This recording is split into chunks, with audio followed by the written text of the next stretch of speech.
这小朋友们吃剩下的 cheese 味儿的虾条，还有薯片，这些鸡都抢疯了。这养鸡的好处呀，过期的食品，还有厨余、瓜皮、果皮呀，都不会浪费。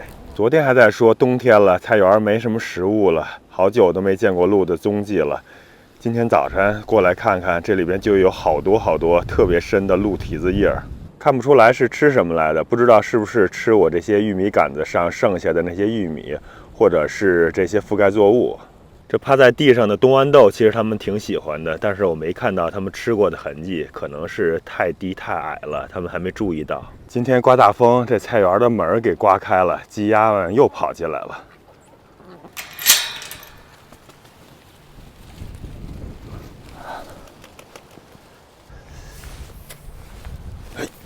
哇！今天的风是特别大，给我这无纺布都给吹开了。拔颗大白菜回去，这颗大白菜长得还不错。再铲上点土给它压一下，不然的话，很快这整个无纺布都会被吹飞的。看这颗拔下来的大白菜，个头还可以吧，虽然没有完全包心，但是比我去年那种冬储的完全包心包的瓷实的大白菜，吃起来还是要新鲜多了。这毕竟是新摘的呀，不是储存的。看跟这个露天的比起来啊，个头还是明显大上了一大截。尤其是要是看这高度啊，就完全不是一个数量级的了。这露天的就趴着长着，很矮很矮，这种盖着无纺布的就高了很多。我在想以后啊，就不搞冬储大白菜了，冬天的时候就把白菜稍微晚一点种，然后用无纺布盖住，这样吃起来更新鲜。拿上大白菜回去了。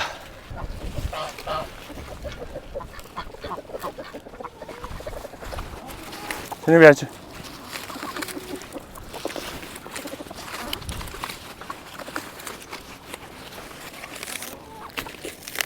这冬天的鸡也是有点可怜呀，没有那么多菜可以吃了。看我拿一颗白菜过来，都在这儿着急的不行了。可能是最近这下雨太多的缘故，这白菜里边是水分十足啊。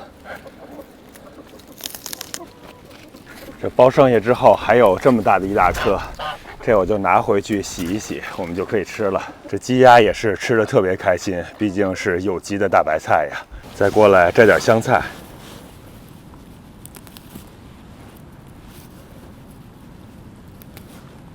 这种冬天贴着地皮长的香菜，就是随便的掐，把它的这种嫩茎掐下来就行了，到时候还会再长出来的。行了，可以了，调味用也需要不了太多，这样一小把就足够了。老是下雨，这菜园里边呀，弄的全都是泥。这每回来一次菜园，这鞋上还有裤脚上啊，都会沾满了泥。再去拔颗葱回来吧。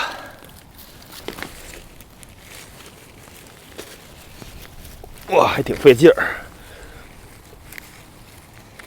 啊！一到冬天，这葱根儿长得可真是深呀，特别结实，牢牢地抓在土上。好了，一根就够了。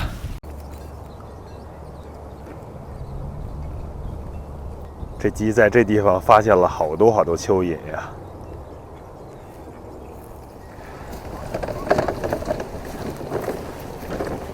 鸡出来了，在这里。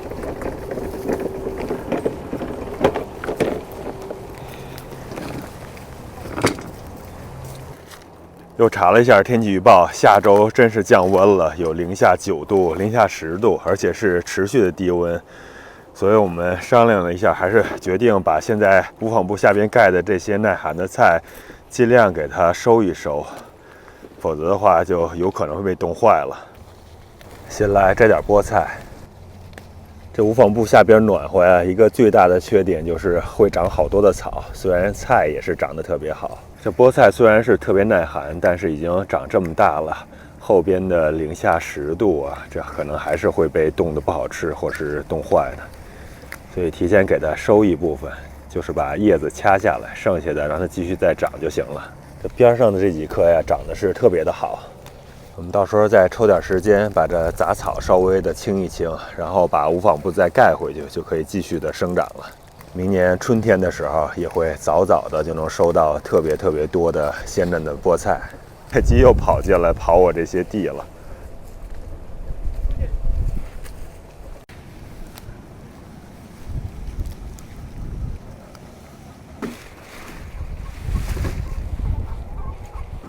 这么一小块地也摘下来这么多的菠菜叶子。这块地我记得种的是荠菜、青江菜、茼蒿，还有雪里红芥菜之类的。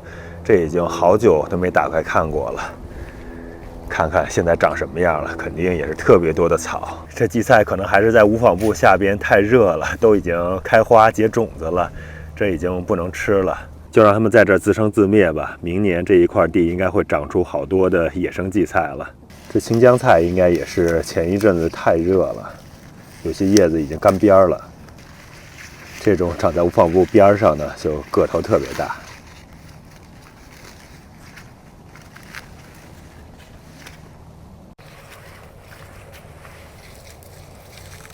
行了，就摘这么多差不多了。青江菜不会被冻死的。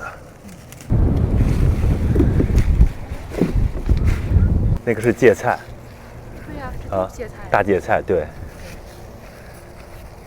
它们都是长在边上，空间宽阔的，就特别个儿大；长在中间的个头还是小了一些，还是在无纺布下太热了。今年这种暖冬对这些耐寒的蔬菜来说，生长就不是特别好。这要是不盖无纺布，可能会长得更好。这芥菜也是摘我们差不多够1周吃的量就行了，不用摘太多，也不是特别怕冷。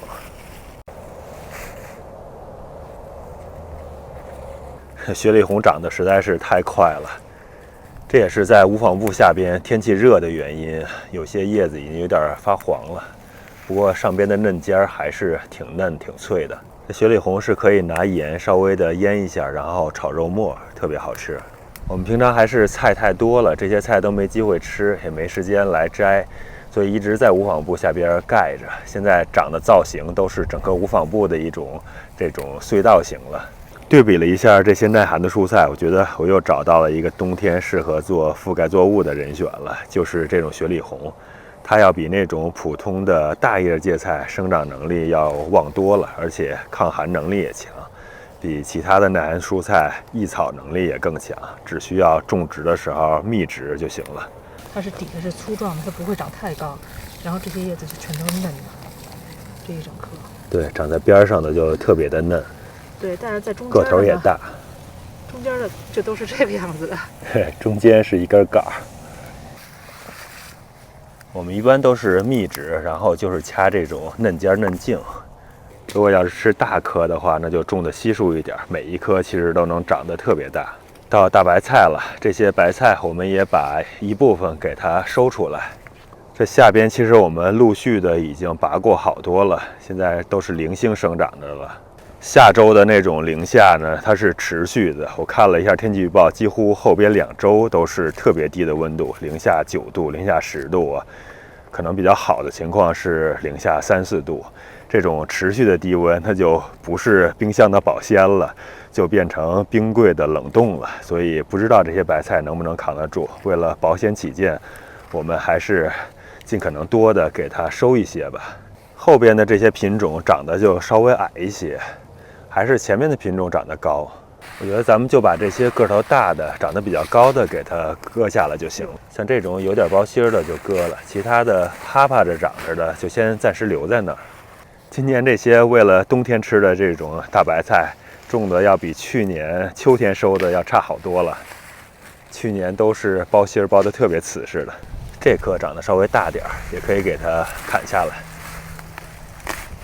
其实入冬前收的那些包心包的特别瓷实的大白菜有它的好处，这种呢包心包的不瓷实的，其实它的叶子更好吃，口感更好。剩下的这些比较矮的，我们等会儿还给它盖回去，到时候看看能不能扛得住后边的连续的低温吧。像这种长得比较高的大白菜，丽丽说我们种的是天津的那种青麻叶的品种，看起来还是不错的。这种等下我们稍微的晒一晒，让风吹一吹，就可以放在车库里边了。应该是放2周肯定没问题。像这种长得越大、包芯儿越包的瓷质的，有可能在特别的低的温度下，比如零下10度或者零下10度以上，就越有可能冻烂。所以我们原则就是把大的、长得瓷实的给它收回去。哦，好多鼻涕虫啊！这里面还是暖和。我们就地把这种白菜根儿还有这些不要的白菜帮子给它砍下来，最后再把这些菜叶子给它收出去给鸡吃。我们这边是1月中旬开始进入最冷的时候，一般熬到2月的中下旬，天气就开始变暖和了。这白菜也是有各种各样的品种，有的就是长得又高又长，有的就是长得又矮又胖，有的包芯儿包的比较严实，有的就是散叶比较厉害。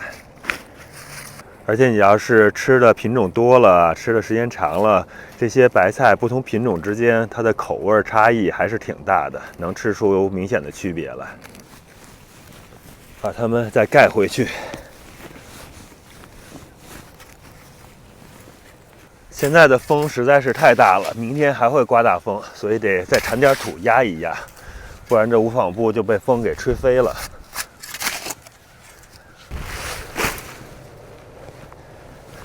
继续把剩下的给它处理完。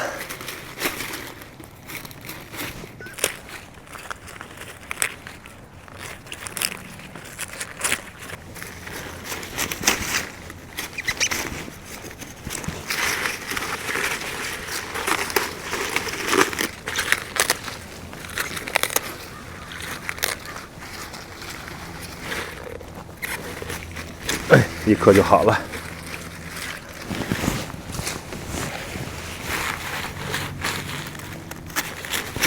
行了，就弄这么多吧，已经足够了。那边好多的菜叶子，一会儿收拾起来也。就先这么多吧，又摘了一大车子的菜，这都是从我们天然冰箱里边新鲜采摘的呀，纯有机的蔬菜，特别的鲜嫩。这些鸡也都守在菜园的外边，等着我们给它扒叶子呢。